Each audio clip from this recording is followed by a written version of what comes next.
positive thinking won't let you do anything.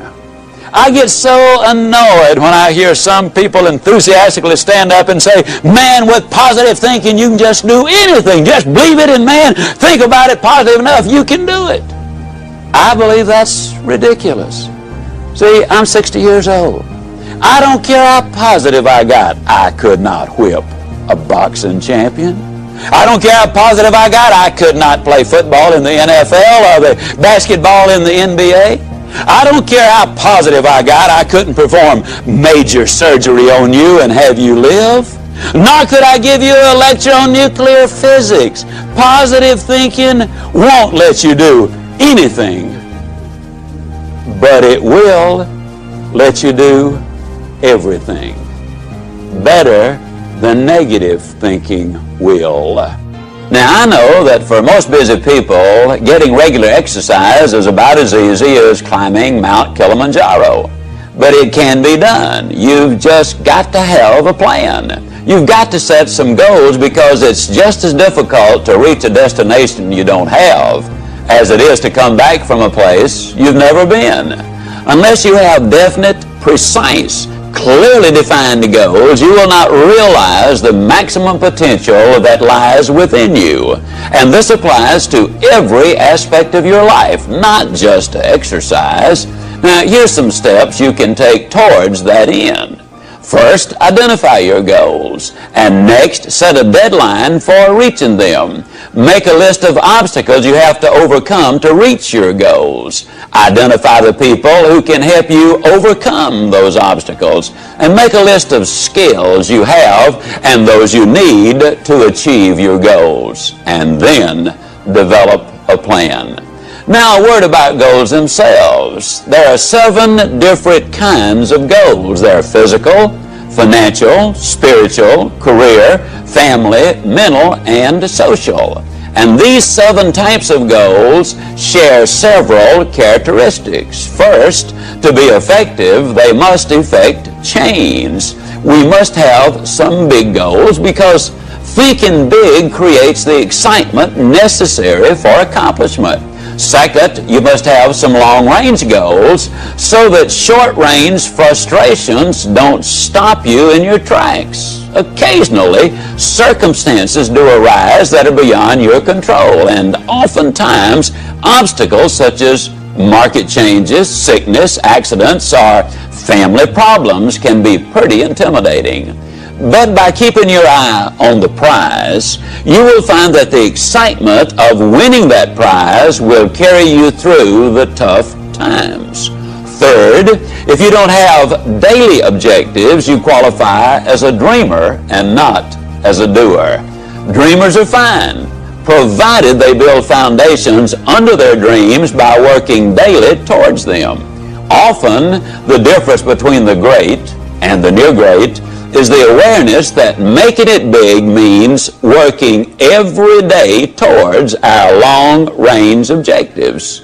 And 4, your goals must be specific, not vague or general. If you want a new home, for example, know every detail of that house. How many square feet, number of rooms and bathrooms, the shape of the living room, the type and kind of lot, its location. If it's a car you're dreaming about, picture the make, the model, the color, and every option you want it to have. You see, if you want to reach your goal, you must see it, be able to smell, to touch, and to taste it. Know how it looks and what it feels like in your own mind. Before you can reach that goal, you see, it is true that whether you think you can or think you can't, you are generally right. Step number 6, you need to feed your mind with the good, the clean, the pure, the powerful, and the positive. Let me ask you a question. If I were to come into your living room one day with a pail of garbage and dump it on your living room floor, what do you think you'd do? I bet I can answer the question. You would either get your gun and say to me, now Ziglar, I'll bet you can clean that up. Or you'd get on the telephone and you'd call the police. Or you would whip me as long as I was there. Those are things he would probably do. I mean, and then for months you'd be talking about this crazy guy came in my home, dumped garbage on the floor, ought to shot him. As a matter of fact, I wish I had. But we could clean the garbage up off your living room floor. But what about the garbage that we dump in our mind every single day? Einstein said that it takes 11 correct inputs to overcome one incorrect input. And a lot of the things which go in our minds and in our children's minds is not a thing in the world but pure garbage. I would ask you to do this. Evaluate what you read and what you view. Evaluate it in this light. Will this really help me to accomplish my objectives in life? Or is this going to be a deterrent to me accomplishing my objectives in life? Remember, you're what you are and where you are because of what's gone into your mind. And you can change what you are, you can change where you are by changing what goes into your mind. Now, as you probably suspect, I'm an absolute enthusiast about the cassette recorder. I believe it's the most fascinating educational tool that we have in our country. I was a visiting scholar for the University of Southern California for 2 years. One of the things they discovered was that if you live in a metropolitan area and drive 12,000 miles a year, that in 3 years' time you can acquire the equivalent of 2 years of college education. You can learn virtually anything you want to know about finances, foreign languages, the Bible, how to set goals, how to close sales, how to plan your life. You can learn so many things while you're there in your car. Feed your mind. Second thing I would encourage you to do is start reading something good every day. Did you know if you read 20 minutes a day and you're an average reader, that at the end of the year you will have read 20 200-page books, and that the average American only reads one good book a year? Think of what an advantage that will give you over the competition in whatever field you're in.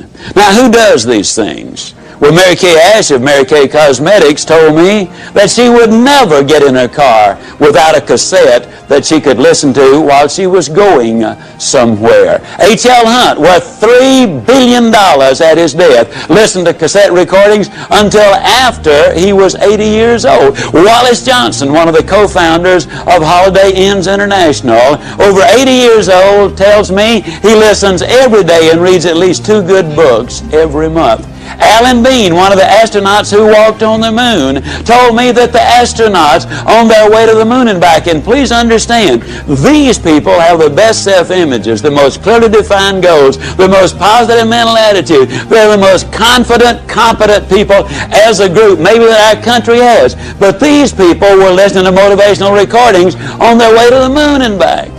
And what a delight it is for me to be able to say that some of the recordings they were listening to were fantastic. You need to feed your mind. Now, a lot of times people say, yeah, you know, when I'm down in the dumps just a little bit, I really enjoy listening because it gives me a lift. Well, I'm glad to hear that, but let me give you the most surprising news maybe you've ever heard. It's good to listen when you're down. But folks, the ideal time to listen is when you're sky high. Let me tell you why. When you're down, sometimes you grab at straws, and sometimes you grab the wrong straw. Also, a lot of times, and here's the real benefit to listening, it triggers your imagination, stirs up all of the stored information which you already have in your mind, and a lot of the good ideas then come forth. But if you're too down to accept them, then you turn away the very best ideas of all. Listen when you're up. And then with those endorphins popping, and they do pop as a result of listening to good motivational recordings, when you listen then and new ideas pop in your mind, it generates even more excitement. Here's what we've discovered. You need to listen at least 16 times to get the complete message. That's the reason I say listen to this over 16 times, because you will get all of it then. It will become a part of you. Let me say it again. You probably have been in the process of making decisions right now. As you listen, you will make those decisions. But as you listen over and over, the decision changes to commitment. And once you've made the commitment, then you will seek the training which will make the difference, because that means behavior changes. And when you change behavior, then you start developing winning habits. And that's what this is really all about. Step number 7, if you want to build a winning attitude, you need to take time, and this is probably going to surprise you based on what you've heard me say so far, but you need to take time to be quiet. You know, the average American sleeps 30 minutes too late every day. And when that opportunity clock does sound off, they hit the floor, in a dead run. They scoot past the kiddies' room on the way to the kitchen, they bang on the door, and they say, "Get up, kids, we got to go to school now. I don't have to tell you again. We were late yesterday morning. Don't want it to happen again." And they scoot on back to the kitchen, they plug in the coffee maker and the toaster, and on the way back by the kids' room, they bang again. "Now what I tell you, not going to have to tell you again." They scoot in, they get dressed real fast, they shave it and apply their makeup, and by then the kids are up, they rustle them into the den, and they set a bowl of cereal in front of them, turn the television set on, running their mind and their body all at the same time. They gulp their breakfast down, they hop in their car, and woe be to that person who dares to pull in on them when they've got the traffic.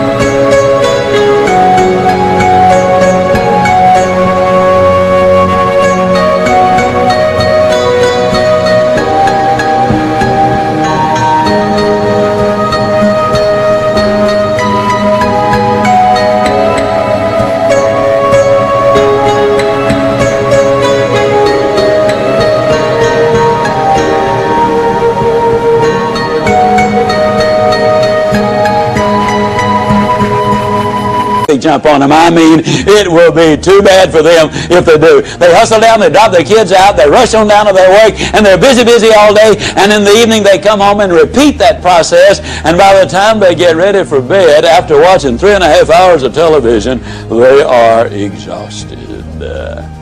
You know what we need to do, folks? We need to take time to be quiet. You need to do it at least 4 or 5 times a week. A lot of people say, "Well, that guy keeps talking about time for this and time for that. I don't have time for all of these things." Let me tell you how you can create an extra 3 hours every day of your life, guaranteed. Get your TV guide out on Sunday afternoon and look at the shows that you really want to see that week. Over 70% of all of the time spent watching television, you're watching things you have no interest in watching. Let me encourage you to do this. Take a slow, lazy, drifting, absolutely meaningless walk. Just almost go to sleep on the walk. Not an exercise walk, you need to do those too, but a very quiet walk.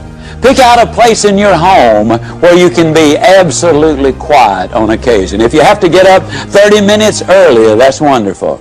I don't know why, but I seem to wake up earlier in the winter months than I do in the summer months. And when I get up, it's pitch dark. I have a nice little office. I go in there and I turn on the gas log. And I sit there. And every time I do that, without exception, I have the most exciting day of my life. I simply run through my mind the things I'm going to be doing. As you plan the day, as you think of all of the things we've got to be excited about, it really does renew your energy and it gets you excited about the day. Now let me tell you something. This is going to be one of the toughest things you'll ever do.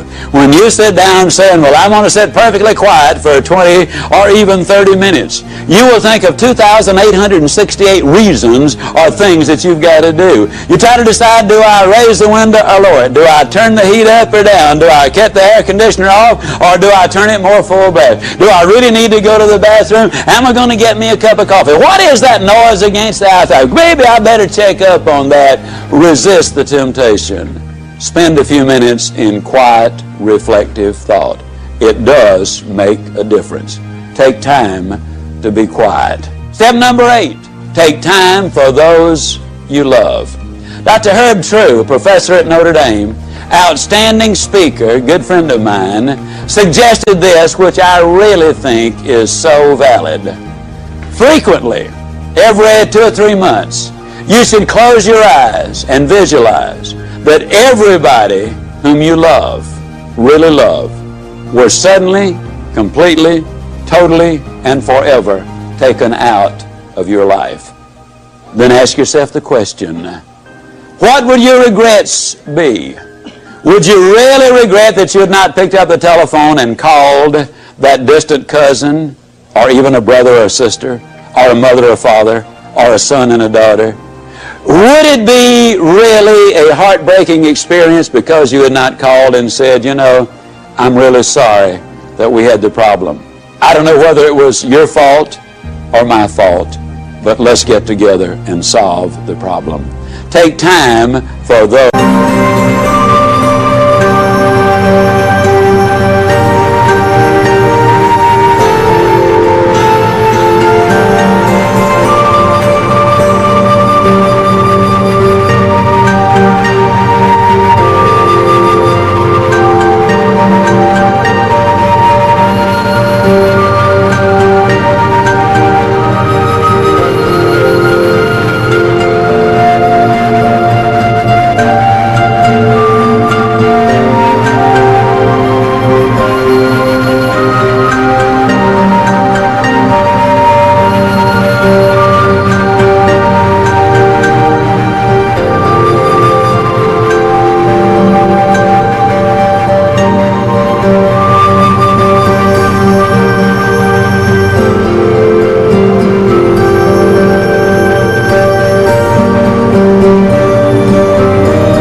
You love. Spend time with each other. Those of you who are married, spend time as husband and wife, just enjoying each other, communicating with each other, getting acquainted with each other. Earlier I said all of the studies revealed that if there is that close relationship, then success is more likely to come your way. Korn Ferry International, an executive search firm in New York City, in conjunction with the UCLA School of Management, did a study on 1,362 vice presidents, men and women who were aspiring to the president's chair. Their average income was $215,000. They spent an average of 15 years working for the company, and the most lucrative of them, those who had the highest paying of all the jobs, had had 2 or fewer jobs in their lifetime. They were loyal to their company. 87% of them were still married to their one and only mate. 92% of them were raised by 2-parent families. But the story has even more. They said they considered integrity the most important characteristic in their success arsenal. 100% of them said hard work was absolutely necessary. 89% of them had 2, 3, 4, or more children. 71% of them also said that if they had more time, they'd spend it with their wives. 50% said with more time, they would spend it with their children. Incidentally, the average one worked a little over 50 hours each week. So they're not working those 80 and 90 hours a week that a lot of people might think they are. And they're living a balanced life. 89% of them also were either Catholic, Jewish, or Protestant, and their faith apparently had some meaning to them. U.S. News and World Report did a study of the millionaires in America. There are now 1 million of them. They said the typical millionaire has gotten that way because he's earned his money or her money over a period of 20 to 30 years. They do work about 50 hours a week. They're still married to their high school or college sweethearts. In other words, the family is intact. Incidentally, a couple of other little things you'll be intrigued about this. They discovered that less than 1%, and the implication was it was considerably less than 1%, of all of the millionaires in America earned their money in music, radio, television, the movies, and all athletic endeavors combined, considerably less than 1%. Intriguing, isn't it? Also, they discover there are far more salespeople who are millionaires than doctors. And me being a salesman, I kind of related to that one. I thought it was neat. Now, what does all of these studies really say? These studies say that if we can build that relationship with those we love. Now, your family might simply be mother and daughter. It might be father and son. It might be husband and wife. It might be brother and sister. But you know who you're close to. The better you get along with the ones you love, the more likely you are to be successful in whatever else it is you do.